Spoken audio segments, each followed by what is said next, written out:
নিজের একটি বাড়ি কিংবা ফ্ল্যাটের স্বপ্ন কার না থাকে, কিন্তু ঢাকার মতো একটি ব্যয়বহুল শহরে বেশিরভাগেরই সেই স্বপ্ন পূরণে বাধা হয়ে দাঁড়ায় আর্থিক সীমাবদ্ধতা।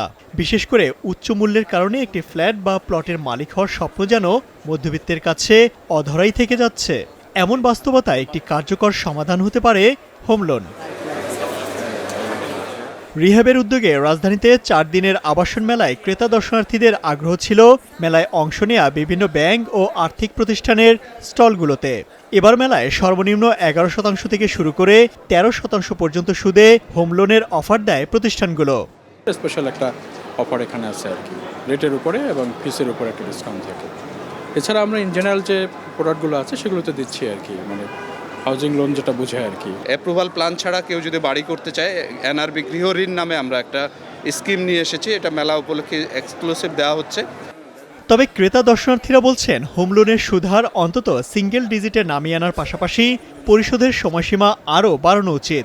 মধ্যবিত্তদের জন্যই, ফ্ল্যাট কেনার জন্যই হোম লোনটা খুবই পারফেক্ট। বাট সেক্ষেত্রে যদি ইন্টারেস্টটা আরও একটু কমানো যেত, 1 ডিজিটে রাখা যেত, খুবই ভালো হতো।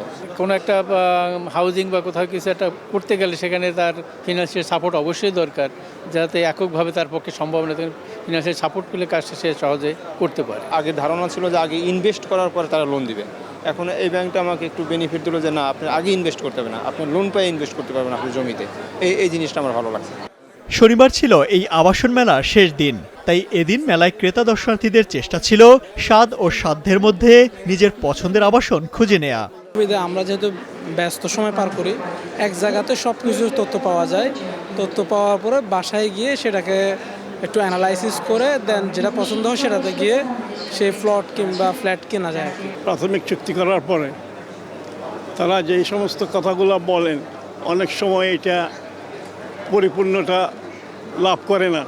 তো অবশ্যই পাওয়া যাচ্ছে, দেখা যাচ্ছে কোম্পানি আপনার ভালো মন্দ আছে হিসেবে এখানে যাচাই বাছাই করে দেখা যায়, মানে ভালোটা আপনার চয়েস মতো নিতে পারবেন। এবারের আয়োজনে বুকিং কম হলেও প্রচারণা বেশ ভালো হয়েছে বলে জানিয়েছেন মেলায় অংশ নেওয়া প্রতিষ্ঠানগুলো। প্রতি বছরে নিয়ে এই বছরও বলবো না যে খুব ভালো হয়েছে, তবে মোটামুটি আমরা আশাবাদী। যারা আসছেন অনেকগুলো ভিজিট হয়েছে। বেশিরভাগই এসেছিল রেডি ফ্ল্যাট দেখতে, যে কিভাবে রেডি ফ্ল্যাট কত কম দামে কম বাজেটে কিভাবে পাওয়া যায়, তারপরে কোন পদ্ধতিতে কিনতে হয়, এগুলো তারা জানতে চাচ্ছিল। আয়োজকরা জানান, নতুন ড্যাপ ও ঢাকা মহানগর ইমারত বিধিমালা 2025 প্রকাশের পর আবাসন খাতে আস্থার পরিবেশ তৈরি হয়েছে, যার প্রভাব আগামী দিনগুলোতে পড়বে বলে আশা করছেন তারা।